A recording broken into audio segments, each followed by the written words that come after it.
Selamat pagi. Pagi hari ini saya mau berbicara dari satu teks kitab Perjanjian Lama. Jadi mari kita buka Alkitab kita di dalam kitab Yeremia.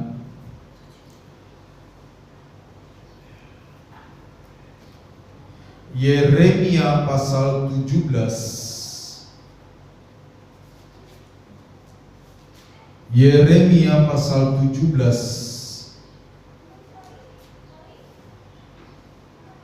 Kita baca ayat 7 dan ayat 8. Yeremia 17, kita baca ayat 7 dan ayat 8 ya. Mungkin salah satu dari saudara bisa membacanya. Silahkan. Yeremia 17. Diberkatilah orang yang mengandalkan Tuhan, yang menaruh harapannya pada Tuhan. Ia akan seperti pohon yang ditanam di tepi air, yang merambatkan akar-akarnya ke tepi batang air. Demikian firman Tuhan. Yuk. Masih ada lanjutannya kayaknya.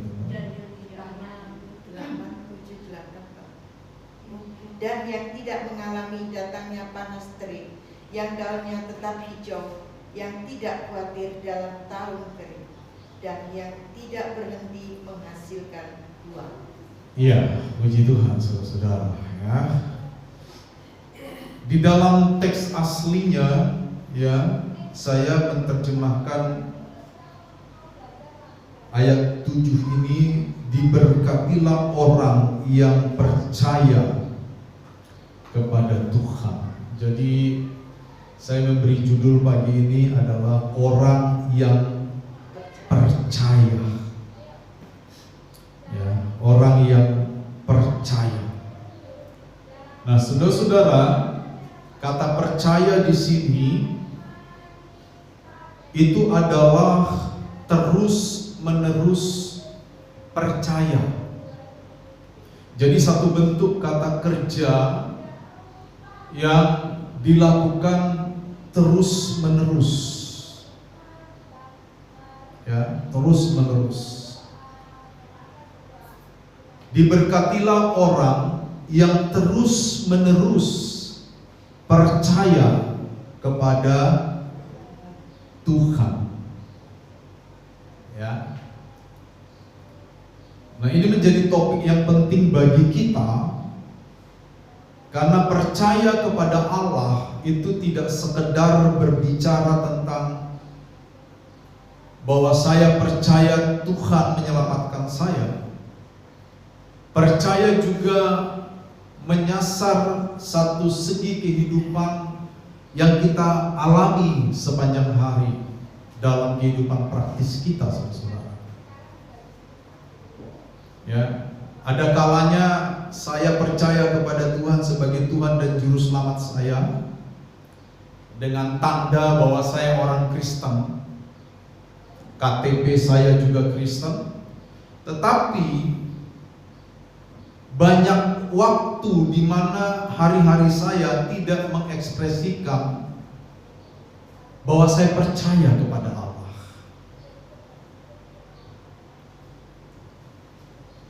Nah, itu betapa pentingnya topik ini, saudara-saudara, ya, untuk kita bisa belajar pagi hari ini. Dan doa saya semoga topik ini bisa kembali memberikan kepada kita kegairahan untuk kita bisa memberikan hati kita sepenuhnya kepada Tuhan, mengasihi Tuhan dengan segenap jiwa, dengan segenap akal budi kita, dengan segenap sumber daya yang ada di dalam kehidupan kita, saudara. Nah, sebelum kita jauh membahas tentang hal percaya ini, saya mau menjelaskan terlebih dahulu tentang Nabi Yeremia dan bagaimana kondisi Yehuda pada waktu itu, saudara ya. Next ya, Yeremia Ya, jadi Yeremia ini adalah seorang nabi yang melayani di kerajaan Yehuda. Pada waktu itu Israel terbagi dua, ya, setelah Salomo meninggal maka Israel terbagi dua, ya, sebagian dipimpin oleh Rehabeam dan sebagian lagi dipimpin oleh Yerobeam, saudara. Kenapa Israel terbagi dua? Disebabkan karena kepicikan atau kedegilan hati putra mahkota pada waktu itu, yaitu Rehabeam, ya, sehingga Israel memberontak. 10 suku mengikuti Yerobeam ke utara, dan hanya 2 suku atau 2,5 suku yang mengikuti Rehabeam. Nah, itulah yang nanti di masa yang akan datang disebut sebagai Yehuda, saudara. Yang kecil ini, yang 2,5 suku atau 2 suku ini. Nah, sekitar abad ke-8 sebelum Masehi, yang di utara ditawan oleh Asyur, ya, diperangi oleh Raja Asyur, dan sejak itu tidak ada lagi kabar beritanya. Jadi 10 suku hilang, ya, itu sekitar tahun 720-an, jadi abad ke-8 sebelum Masehi. Nah, Nabi Yeremia ini melayani bangsa Yehuda, ya, cukup panjang masa pelayanannya. Dia melayani Yehuda di dalam 5 masa pemerintahan raja, ya, 6 raja. Raja Amon, Yosia, Yoahas, Yoyakin dan Zedekia, sampai nanti mereka ditawan oleh Raja Babel, dibawa ke Babel sebagai tawanan sekitar tahun 585 sebelum Masehi, saudara. Ya, jadi Yeremia ini seorang nabi yang dipakai Tuhan memberitakan berita-berita yang menguatkan umat Tuhan, tetapi sekaligus berita yang mengkoreksi atau menegur kehidupan umat Tuhan yang pada saat itu sangat-sangat jauh dari harapan Allah, saudara. Ya. Nah, setelah kejatuhan Yehuda ke Babel, Yeremia ini dibawa ke Mesir, dan kemungkinan Yeremia meninggal di Mesir, saudara. Next, pada waktu itu kondisi Yehuda itu secara umum, Yehuda memberontak kepada Allah. Itu sebabnya secara keseluruhan Israel itu disebut sebagai bangsa yang tegar tengkuk. Ya, bangsa yang tegar tengkuk. Jadi dari zaman dahulu kala, saudara, ya, kita sudah melihat bahwa sekalipun ada bangsa yang mengalami langsung penyertaan Tuhan yang ajaib, ya, nenek moyang mereka dibawa menyeberangi laut Taberau. Nenek moyang mereka 39 tahun 11 bulan dikasih makan dari surga. Nenek moyang mereka dipelihara dari binatang-binatang yang berbisa selama di padang gurun hampir 40 tahun, saudara. Tetapi itu tidak membuat bangsa Israel tunduk kepada Allah. Di sini kita harus belajar bahwa ketundukan kepada Allah itu adalah pilihan, saudara. Betul? Bukan status. Ya, ketundukan kepada Allah itu adalah pilihan. Sebab sekalipun Israel mengalami begitu banyak mukjizat Tuhan, air keluar dari dinding batu, air yang pahit, ya, yang diracuni dengan zat absintus namanya, sehingga tidak bisa diminum. Kalau diminum mereka menjadi mati. Lalu Musa berdoa dan Tuhan membuat air itu menjadi tawar, pun di depan mereka tetap memberontak. Bahkan terus dari generasi ke generasi. Bahkan ketika mereka tiba di Kanaan, mereka menyeberangi sungai Yordan dan mereka tiba di Kanaan, keturunan mereka pun tetap menjadi keturunan yang memberontak kepada Allah. Padahal kalau kita membaca kitab Ulangan, dengan jelas perintah Tuhan supaya bapak-bapak mengajarkan anaknya kebenaran, betul? Pakukan itu di atas ambang pintu, lekatkan itu di dahi, ya. Orang Israel itu, saudara-saudara, mereka sangat ketat dalam mengingat perintah Tuhan. Nanti suatu saat kalau saudara atau kita diizinkan ke Israel, ya, misalnya, kan gitu kan, nanti kita bisa melihat orang-orang di sana itu menggunakan di kepalanya, di dahinya ada kotak-kotak kecil, atau di tangan kanan, itu namanya mesusah. Mesusah itu isinya apa? Kebanyakan isinya Ulangan pasal 6 ayat 4. Shema Israel, Adonai Elohim, Adonai Echad. Ya.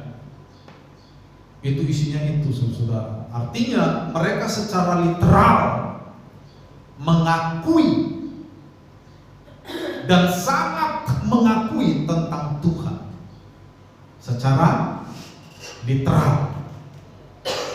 Bahkan di jidatnya ditaruh, di tangan kanan ditaruh. Literal sekali. Kadang-kadang kita orang Kristen pun seperti itu, betul. Secara literal kita sangat mengakui tentang Tuhan, tetapi soal kita percaya kepada Tuhan, tidak semua orang Kristen menaruh kepercayaannya kepada Tuhan dalam hidup mereka setiap hari. Jadi orang Yehuda itu memberontak kepada Allah, ya, mereka tidak tunduk kepada Allah.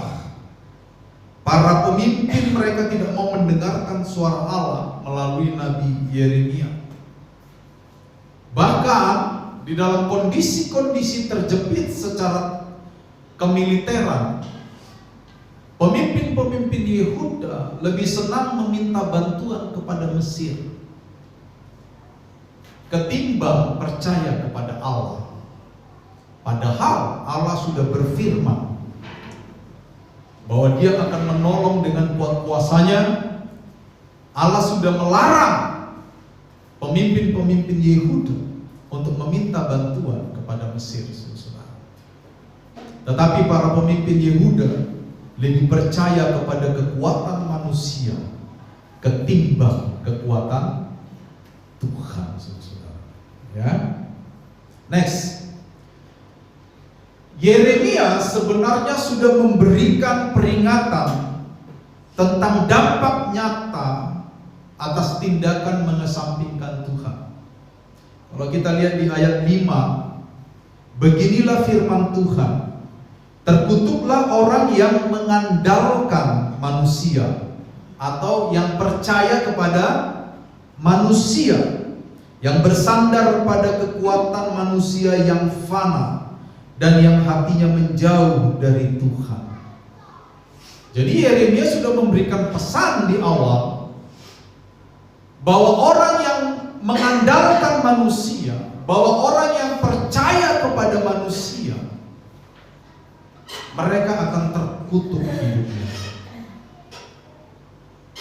Sekali lagi, kata percaya di sini dalam bahasa Indonesia, kata percaya itu pengertiannya luas sekali. Ya, kalau saya bilang kemarin saya dapat mangga, nggak percaya. Nah, itu kan kata percaya kan? Tapi bukan kata itu yang dimaksud di sini, saudara. Kata percaya di sini adalah satu tindakan di mana seseorang ya membuka hatinya sepenuhnya karena dia yakin terhadap kekuatan yang kepadanya dia membuka hatinya. Di dalam bahasa asli kata batah ini, kata percaya ini batah, itu seperti tindakan seseorang yang melemparkan diri sendiri ke depan. Karena dia tahu orang yang di depan akan menangkapnya. Dia tidak takut sama sekali karena dia tahu orang yang di depan itu akan menatangnya. Saudara ingat waktu Yesus dicobai di padang gurun? Jatuhkanlah dirimu, sebab jika engkau anak Allah, ya, malaikat-malaikat akan datang menatangmu. Ya. Jadi kata percaya ini memiliki nuansa kepada siapa saya bergantung, kepada siapa saya yakin akan hidup saya, kepada siapa saya mempercayakan seluruh kehidupan saya. Itu kata percaya di sini. Jadi tidak sama dengan nuansa percaya dalam bahasa Indonesia yang wah saya nggak percaya sama dia itu. Nah itu nggak sama ya.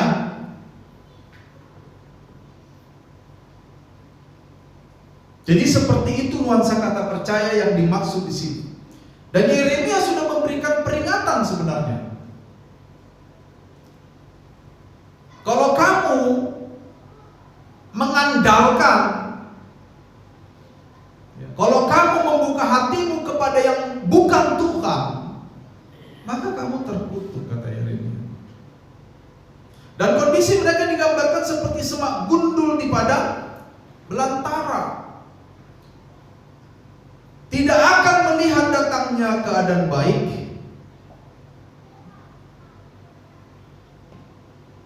Jadi Yeremia memperingatkan Israel atau Yehuda tentang bahaya atau dampak nyata tindakan mengesampingkan Allah. Saudara, saya pengen kita betul-betul membuka pikiran kita tentang hal ini ya, supaya hidup kita ini betul-betul mengalami pertumbuhan di dalam Tuhan. Jangan sampai kita berpikir bahwa status kekristenan kita cukup membawa kita ke surga. Tidak, saudara. Status kekristenan kita tidak cukup, ingat ya, tidak cukup membawa kita ke surga. Bagaimana kita memperlakukan Allah, itu akan menentukan apakah kita akan ke surga atau tidak.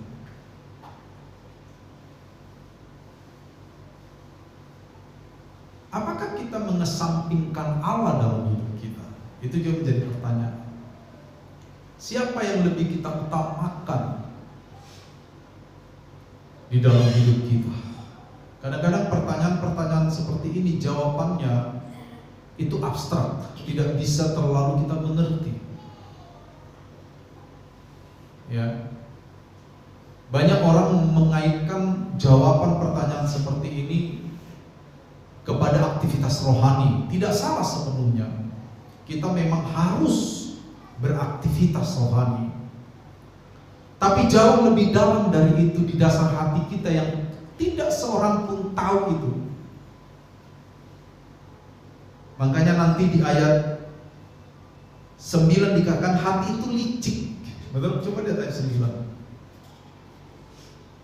Hati itu licik melebihi segala sesuatu. Karena Yeremia sadar yang begini-gini ini urusannya hati. Ya, urusannya hati.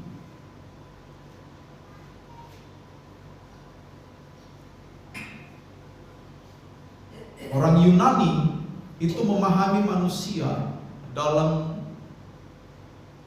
dua nuansa. Makanya kalau orang Yunani mengadakan opera, sandiwara, itu ada dua scene. Apa yang kelihatan dan apa yang tidak kelihatan. Dan biasanya yang kelihatan itu berbeda dengan apa yang tidak kelihatan. Dari apa yang tidak kelihatan ini, ya, itu muncul satu kosakata yang bernuansa kejahatan. Artinya apa, saudara-saudara? Orang-orang Yunani yang mengandalkan otak mereka itu sadar bahwa manusia di ruang-ruang yang tidak kelihatan cenderung jahat. Betul? Di ruang-ruang yang tidak kelihatan manusia itu cenderung jahat. Makanya muncul kata sandiwara. Iya kan? Sandiwara. Jadi betul tuh lagunya Gong 2000 ya? Atau apa itu? Dunia ini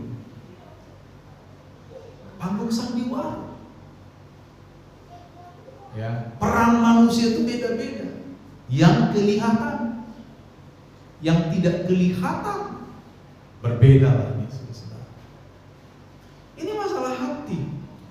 Kita bisa hadir di dalam gereja, tapi hati kita bukan untuk Tuhan. Percaya enggak? Kita bisa melayani, tapi hati kita tidak sedang untuk Tuhan.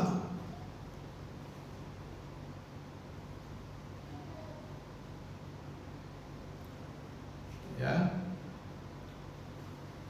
Kita bisa memberi kepada pekerjaan Tuhan, tapi hati kita tidak untuk Tuhan. Makanya Yeremia menambahkan, hati itu licik, melebihi segala sesuatu. Siapa yang dapat mengetahuinya? Anda bisa tersenyum di depan, di layar yang kelihatan, tapi berbeda di layar yang tidak kelihatan.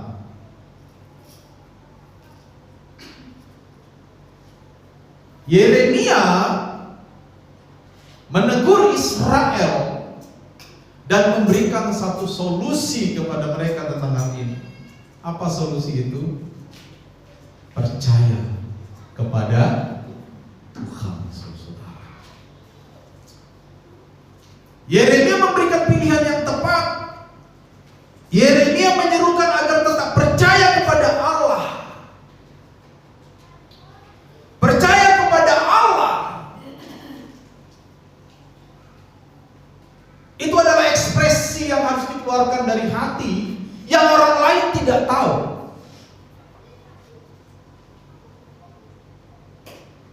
Kan gitu kan? Jadi ini saudara-saudara, pesan firman Tuhan ini mengorek kita sampai ke dalam hati kita. Tetapi kalau kita mengabaikan ini, kita tidak akan pernah mengalami pertumbuhan. Kenapa ada orang susah sekali bertumbuh? Ya begitu-begitu aja karakternya. Dari pemarah ya 20 tahun ikut Tuhan tetap pemarah. Dari pembenci ya 20 tahun ikut Tuhan tetap pembenci. Gak ada perubahan. Ya karena itu dia hanya berakting di layar depan yang kelihatan. Di layar belakang dia penuh dengan kejahatan.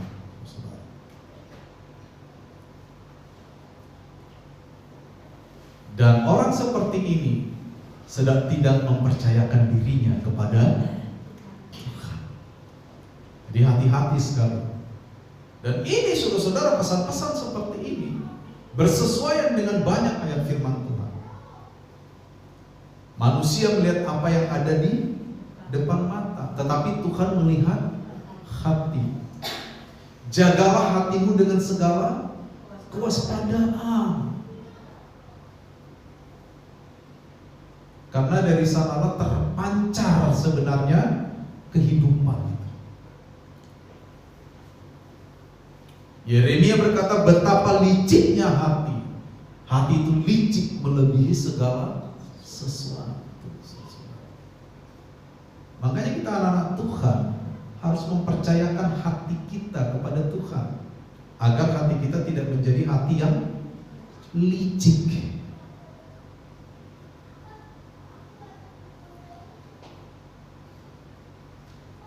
Ya. Bagaimana caranya? Caranya ini, next. Supaya Israel atau Yehuda berkenan kepada Tuhan, maka Yeremia memberikan satu seruan positif kepada mereka. Apa itu? Diberkatilah orang yang percaya kepada Tuhan. Ya, diserukan Baruk, ya, Hageber Asher Yiftah, dalam bahasa Ibrani seperti itu dikatakan. Diberkatilah manusia yang percaya. Percaya kepada siapa? Ya, kepada Tuhan. Ya. Nah, percaya seperti tadi saya katakan, itu di dalam konteks bahasa Ibrani, orang Ibrani itu bahasanya itu selalu bernuansa tindakan. Jadi kalau percaya itu adalah satu kata kerja yang menggambarkan seseorang melemparkan dirinya sendiri ke depan, karena dia tahu di sana ada orang yang menatangnya. Ya, dia percaya kepada orang itu. Soalnya bisa menangkap nuansanya ya. Pertanyaan saya, andaikan dia tidak percaya kepada orang-orang di depan itu, apakah dia tetap melemparkan dirinya? Kalau dia tetap melakukan itu, dia beresiko terluka. Betul? Tapi karena dia percaya penuh tentang sifat, tentang karakter dari orang yang menatangnya itu, dia tahu betul siapa orang yang akan menatangnya, maka dia melemparkan dirinya. Itu makna tindakan dari kata batah. Ya, batah. Percaya. Terjemahan Alkitab menerjemahkannya dengan kata mengandalkan. Dia mengandalkan orang yang di depan itu, yang menatang. Dalam konteks Yeremia ini, Yeremia memberikan pesan kepada Israel atau Yehuda dalam situasi yang tidak baik itu. Yeremia berkata, siapa yang kau andalkan? Mesir? Kau mau mengandalkan manusia itu, Mesir, dengan tentara yang besar itu, atau Tuhan? Di ayat 5 dikatakan, terkutuklah yang mengandalkan Mesir. Di ayat 7 dikatakan, diberkatilah yang mengandalkan Tuhan. Kenapa mengandalkan Mesir terkutuk? Karena dengan tindakan mengandalkan Mesir, Yehuda mengesampingkan Tuhan. Ini bukan soal pilihan, saudara. Ini soal keputusan kepada siapa kita percaya. Ini keputusan.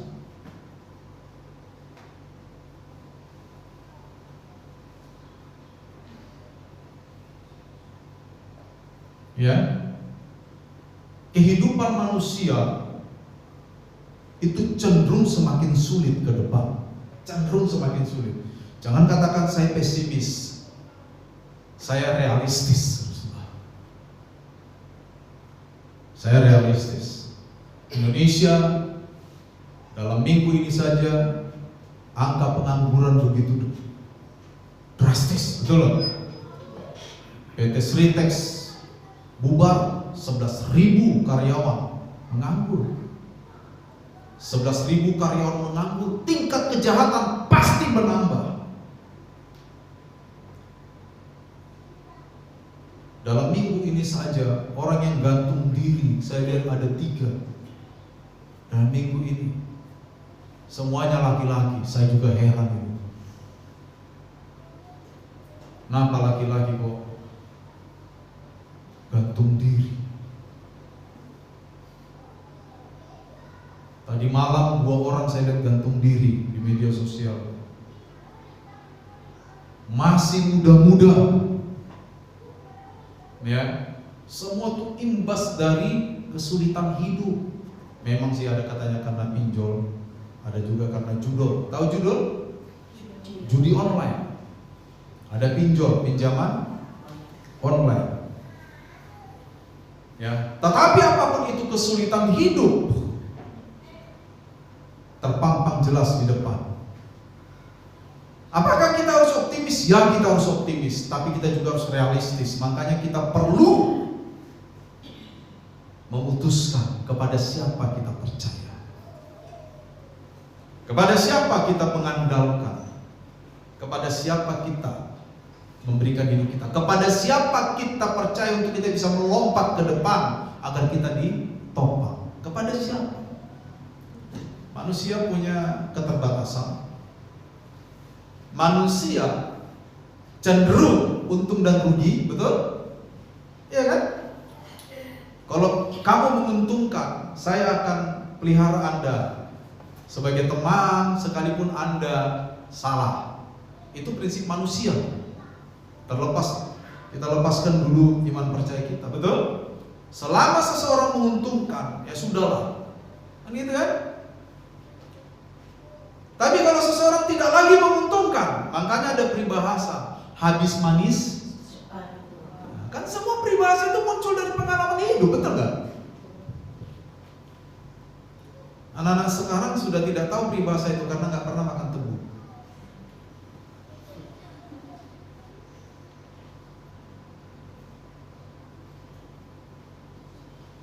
Itu menggambarkan kepada kita tentang perilaku manusia. Manusia itu untung rugi, saudara. Ya. Apakah itu wajar? Kadang-kadang memang wajar. Ya orang yang merugikan terus juga gimana begitu kan? Saya mau menggambarkan kerentanan manusia, bahwa manusia tidak bisa dijadikan tempat bergantung. Manusia tidak bisa dijadikan tempat kita percaya tentang hidup kita. Itu sebabnya Yeremia dengan jelas berkata, diberkatilah orang yang percaya kepada Tuhan.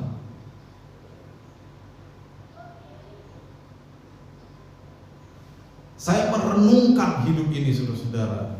Ya, saya tahu saudara juga suka merenung. Saya juga suka merenung. Dan saya di dalam perenungan saya mendapati bahwa terlalu banyak dalam hidup ini hal-hal yang tidak bisa saya kendalikan. Itu saya dapati, saudara-saudara. Terlalu banyak. Maka saya memutuskan semua hal yang tidak dapat saya kendalikan, saya serahkan kepada Tuhan yang bisa mengendalikan. Itu salah satu bentuk kepercayaan. Memang tidak mudah ketika keinginan-keinginan kita tidak terpenuhi. Tidak mudah ketika ego kita tidak diberi makan. Tidak mudah ketika apa yang kita doakan tampaknya tidak dijawab. Itu tidak mudah. Tetapi kalau kita percaya Tuhan tahu yang terbaik buat kita, itulah percaya. Betul? Apakah kita yakin Tuhan gak pernah salah? Itulah percaya. Sekalipun keadaan tidak mendukung pikiran-pikiran saya. Siapa sih yang tidak senang kalau keadaan selalu mendukung pikiran kita? Ya kan? Orang zaman sekarang membahasakannya dengan bahasa yang cukup puitis. You lihat, semesta mendukung saya. Wis, semesta. Ya kan? Kalau ada orang yang tidak dia sukai lalu orang itu celaka, dia bilang semesta mendukung saya. Semesta mendukung dia hanya untuk melihat seseorang celaka. Bukan begitu, Besti? Ya kan? Tidak mudah. Tetapi saudara-saudara, itulah hidup. Itu realita hidup.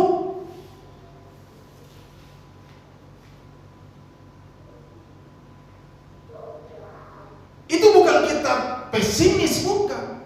Kita tetap optimis. Tapi di dalam optimisme ada realitas hidup yang tidak bisa kita kendalikan. Kalau itu tidak bisa kita kendalikan, serahkan sama Tuhan. Itulah percaya.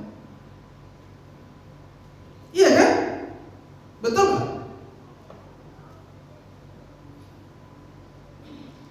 Mari kita berhenti mengurusi hal-hal yang tidak bisa kita kendalikan. Saya sering bilang, satu-satunya hal yang bisa saya kendalikan itu apa? Ya diri saya, kan gitu kan? Emosi saya bisa kendalikan. Emosi orang saya bisa kendalikan nggak? Nggak bisa. Lalu emosi saya dipengaruhi emosi orang. Di dalam filsafat stoikisme, filsafat stoikisme, salah satu kekuatan sejati, the real power, saudara, adalah menguasai diri sendiri. Ya kan? Teknik menguasai diri sendiri. Teknik berdamai dengan diri sendiri.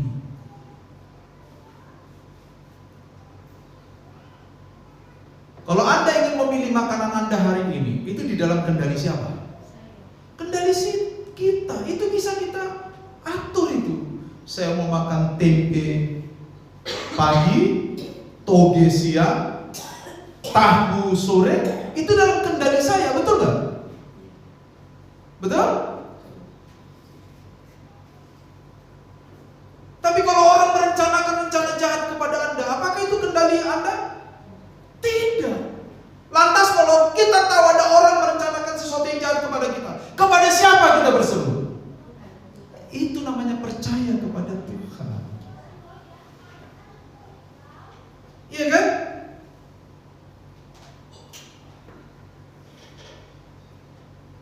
Kita tahu Tuhan adalah sumber pengharapan. Anda tidur malam, siapa yang tahu kalau besok bakal bangun? Ada? Oh, nggak ada yang jawab nih, benar. Misalnya tidur malam nih, nanti malam tidur. Siapa yang yakin kalau besok masih bangun? Ada? Tapi kan tetap aja kita pasang waker kan? Itu kan pengharapan, betul nggak? Itu pengharapan. Apakah besok bangun atau enggak itu dalam kendali kita? Tidak, tapi tetap kita pasang waker. Di dalam rasa percaya ada pengharapan. Betul? Itu dia. Next. Saudara-saudara, ya. Di ayat 8 dikatakan, ya, orang yang percaya kepada Tuhan tadi, dia akan seperti pohon yang ditanam di tepi air. Apa yang dilakukan pohon yang ditanam di tepi air? Ia merambatkan akar-akarnya ke tepi sungai itu. Ya, lalu dan tidak takut akan datangnya panas terik. Berarti panas terik itu datang tidak? Datang tidak? Datang. Tapi daunnya tetap hijau. Tidak khawatir dalam tahun kekeringan. Berarti kekeringan itu ada enggak? Ada. Yang tidak berhenti menghasilkan buah.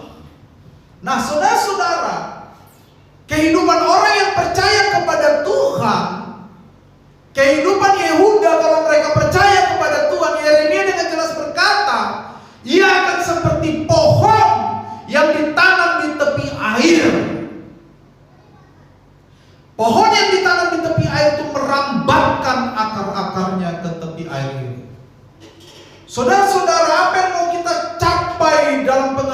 ini. Pohon yang ditanam di tepi aliran air juga mengalami panas terik. Pohon yang ditanam di tepi aliran air juga mengalami masa-masa kekeringan. Tetapi apa yang membuat pohon itu tetap daunnya hijau, dan apa yang membuat pohon itu ketika musim tiba tetap menghasilkan buah, yang membuat pohon itu tetap berdaun hijau dan menghasilkan buahnya pada musimnya adalah karena dia ditopang oleh sumber yang tepat. Apa itu? Air. Ada pohon yang sama yang juga ditanam tetapi tidak di tepi aliran air. Panas teriknya sama, kekeringan datang sama, pohon itu mati karena tidak ditopang oleh sumber yang tepat. Orang percaya dengan orang yang tidak percaya juga akan diterpa persoalan. Sama-sama akan diterpa panas terik, sama-sama akan diterpa oleh musim kekeringan, sama-sama akan diterpa oleh kesakitan. Tetapi orang percaya akan tetap bertahan karena dia ditopang oleh Tuhan. Intinya kita ditopang oleh sumber yang tepat. Amin, saudara.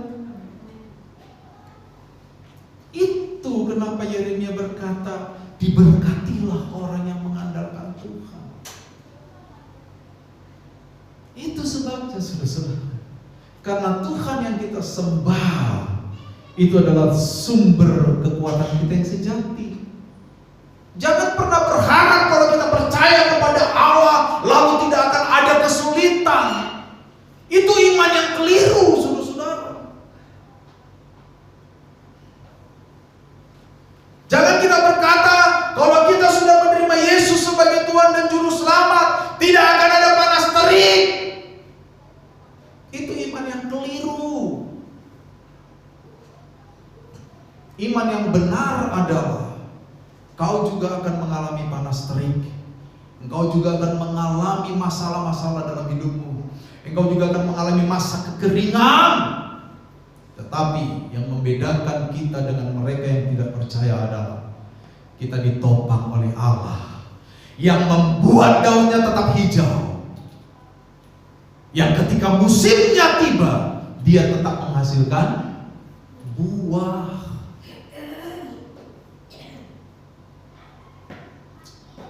Amin. Susah ini aminnya ini. Sekali lagi pesan ini tidak sedang berbicara tentang bahwa mengikut Yesus itu pasti makmur. Itu teologi yang sesat.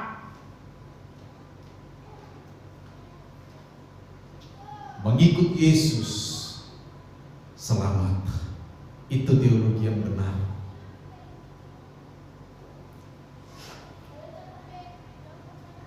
Ya. Dahulu kala pengalaman-pengalaman orang percaya itu kebanyakan tidak mudah. Saudara tahu tentunya lagu lama, I have decided to follow Jesus. Tahu lagu itu kan? Mengikut Yesus keputusanku. Itu lahir dari satu keluarga di India yang martir untuk Tuhan. Tidak mudah. Tahu lagu It is well with my soul. Ya, jiwaku baik-baik saja. Itu lahir dari seorang ayah yang memiliki 5 anak. Seorang pengusaha yang luar biasa. Anak pertama laki-laki waktu kecil meninggal. Dia punya 3 tahun setelah anaknya meninggal, propertinya terbakar, habis. Lalu untuk menghibur diri, mereka mengadakan perjalanan ke Eropa dari Amerika. Dan dahulu kala itu masih kapal besar ya, kapal uap ya, kapal layar gitu atau kapal laut. Tapi tiba-tiba dia dihubungi bahwa dia harus menyelesaikan satu urusan bisnis, maka dia mengatakan kepada istri dan 4 anak perempuannya untuk berangkat duluan. Sehari setelah itu kurang lebih kapal yang ditumpangi oleh istri dan anak-anaknya beserta 260 orang lebih tenggelam. Keempat putrinya yang masih kecil-kecil itu tewas. Hanya istrinya yang selamat. Istrinya mengirim telegram waktu itu dengan 1-2 kata, save tolong, sendirian selamat. Lalu suaminya pergi menyusul. Di tengah laut, kapten kapal yang membawa dia berkata, disinilah letak tenggelamnya kapal yang ditumpangi. Dia hancur, saudara. Dia hancur sekali. Dia kehilangan 5 anak. Dia kehilangan semua propertinya terbakar. Di tengah kehancurannya roh Tuhan menjamah dia. Lalu dia menulis satu puisi. Dan di kemudian hari puisi ini digubah oleh seorang untuk menjadi lagu. Kalau saudara nanti mau dengar, judulnya It Is Well With My Soul. Lagu yang sangat indah, yang sampai hari ini dinikmati orang-orang. Tapi tahukah kita bahwa lagu itu lahir dari suatu perjuangan iman?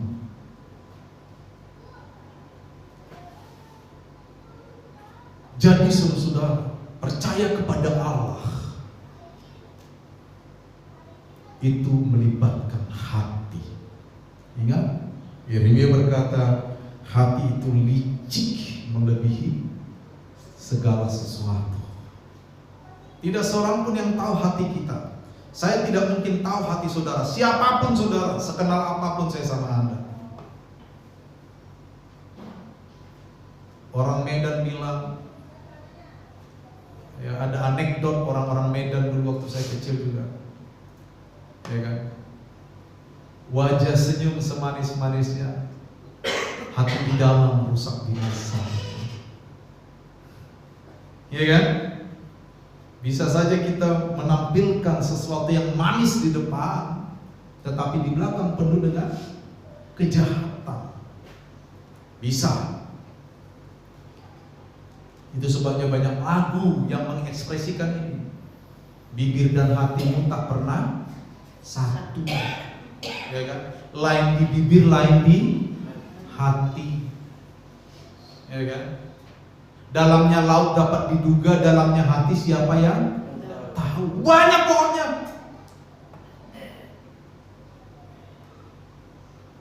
Dia saudara, mari kita sediakan hati kita, ya, yang cocok dengan Tuhan. Hati kita bisa percaya kepada Allah. Terlalu banyak yang tidak bisa kita kendalikan dalam hidup. Kita perlu Tuhan tempat kita bergantung. Ketika orang ingin mencelakai kita, berbuat jahat kepada kita, berpikiran negatif, membincangkan kita di belakang, mengolok-olok kita, semua itu tidak bisa kita kendalikan. Kita tidak perlu membela diri untuk semua itu. Kuasai ilmu menenangkan diri. Kuasai ilmu menguasai diri sendiri. Percaya kepada Allah yang akan mengendalikan semua hal yang tidak bisa kita kendalikan. Kendalikan diri sendiri untuk tidak menjadi kutuk. Dalam situasi-situasi sulit, kendalikan diri kita agar tidak mendatangkan kutuk bagi kita. Tuhan memberkati. Kalimat terakhir saudara-saudara, percaya kepada Allah akan membuka akses spiritual, jalan kerohanian yang akan membangunkan kita saudara. Tuhan memberkati.